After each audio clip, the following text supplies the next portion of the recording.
శ్రీమాత్రే నమః. అందరికీ నమస్కారం అండి. సమస్త శని దోషాలు, శనిగ్రహ పీడలు, అపమృత్యు దోషాలు తొలగి శని భగవానుడి అనుగ్రహం పరిపూర్ణంగా కలగాలి అని అంటే శని త్రయోదశి రోజు ఎటువంటి విధి విధానాలు పాటించాలి, పూజ ఏ విధంగా నిర్వహించుకోవాలి అనే పూర్తి సమాచారం ఈ వీడియో ద్వారా తెలుసుకుందాం. అందుకని వీడియోని ఎక్కడా కూడా స్కిప్ చేయకుండా చివరి వరకు చూడండి. హిందూ పంచాంగం ప్రకారం శనివారం రోజు త్రయోదశి తిథి ఉన్న రోజున శని త్రయోదశిగా అయితే జరుపుకుంటాము. త్రయోదశి తిథి అత్యంత శక్తివంతమైనది.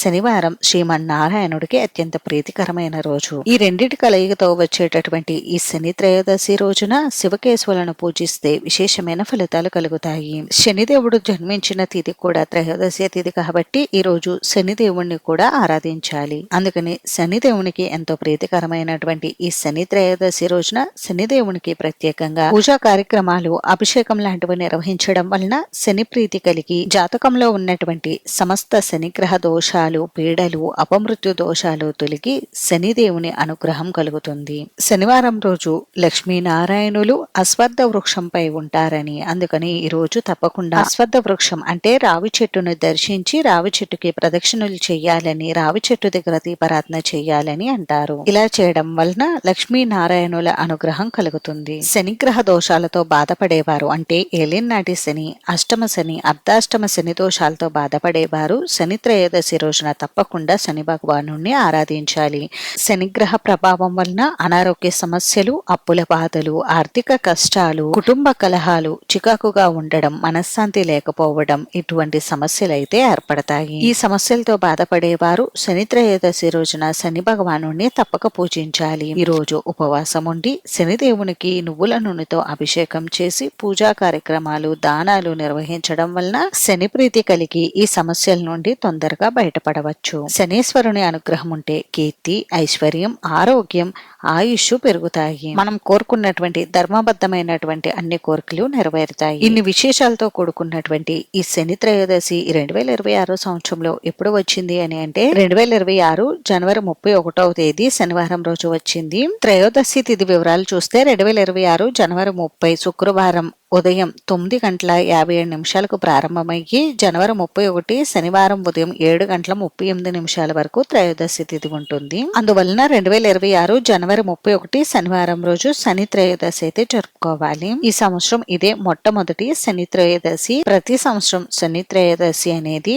చాలా అరుదుగా వస్తుంది. సంవత్సరానికి 2-3 సార్లు మాత్రమే ఈ శని త్రయోదశి అనేది వస్తూ ఉంటుంది.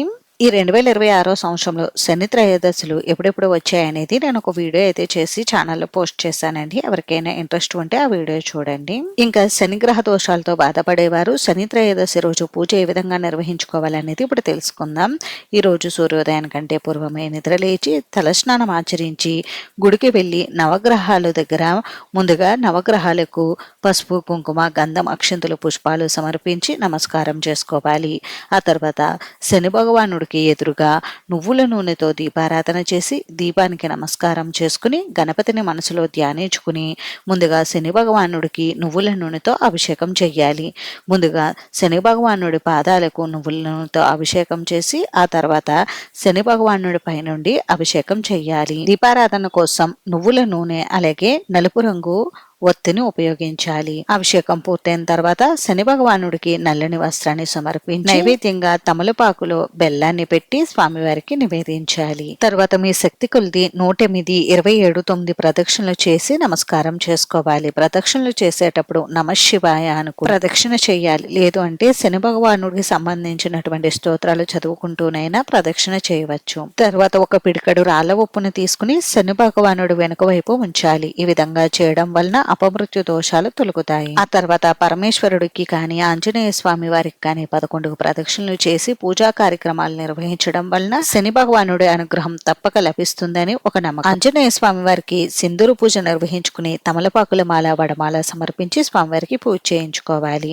పూజ చేయించిన తర్వాత స్వామివారి ప్రసాదాన్ని తప్పక స్వీకరించాలి. పరమేశ్వరుడికి రుద్రాభిషేకం చేయించుకోవచ్చు. రుద్రాభిషేకం చేయించలేని వారు మంచినీటితోనైనా అభిషేకం నిర్వహించుకోవాలి. అలానే ఈ రోజు రావి చెట్టుకు 11 ప్రదక్షిణలు చేసి నువ్వుల నూనెతో దీపారాధన చేయడం వలన శనిగ్రహ దోషాలు తొలగుతాయి. ఈ రోజు పేద బ్రాహ్మణులకు మంచి వర్షాలు దక్షిణతో కూడినటువంటి స్వయం పాక దానం చేసి ఆశీర్వాదం పొందడం వలన మహా అద్భుత ఫలితాలతో పాటు సిరి సంపదలు శాంతి లభిస్తాయి. ఈ రోజు ప్రత్యేకంగా నల్లని వస్త్రంలో నల్లని నువ్వులు ఉంచి బ్రాహ్మణులకు దక్షిణతో కూడినటువంటి తాంబూలం సమర్పించడం వలన మన జాతకంలో ఉన్నటువంటి సమస్త అరిష్టాలు దోషాలు తొలగిపోతాయని అంటారు. వీటితో పాటుగా నువ్వుల నూనె, నలుపు రంగు వస్త్రం, మేకు, ఇనప మూకుడు, ఉప్పు, బెల్లం, పత్తితో పాటు దక్షిణ తాంబూలాలు బ్రాహ్మణులకు దానం చేసి వారి ఆశీర్వాదం తీసుకోవడం వలన శని ప్రసన్నుడై శని అనుగ్రహంతో శనిగ్రహ దోషాలన్నీ తొలగుతాయి. ఇవేమీ చేయడానికి కుదరలేని వారు కాకికి ఆహారం పెట్టినా కూడా శనిగ్రహ దోషాలు తొలగుతాయి.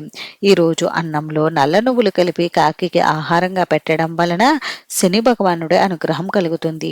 త్రయోదశి తిథి రోజే శని భగవానుడు కాకిని వాహనంగా పొందాడు. గుడికి వెళ్లి పూజ చేయలేని వారు ఈ రోజు ఇంట్లోనే నువ్వుల నూనెతో దీపారాధన చేసి పరమేశ్వరుడికి కానీ, వెంకటేశ్వర స్వామి వారికి కానీ, ఆంజనేయ స్వామి వారికి కానీ పూజ చేయడం వలన శనిగ్రహ దోషాలు తొలగుతాయి. ఈ రోజు ఈ విధంగా పూజ చేసిన తర్వాత కొన్ని నియమాలు అయితే తప్పనిసరిగా పాటించాలి. ఈ రోజు గురువులను, తల్లిదండ్రులకు ప్రదక్షిణ చేసి పాదాభివందనం తప్పనిసరిగా చేయాలి. పెద్దలను గౌరవించాలి, పెద్దలను తిట్టకూడదు.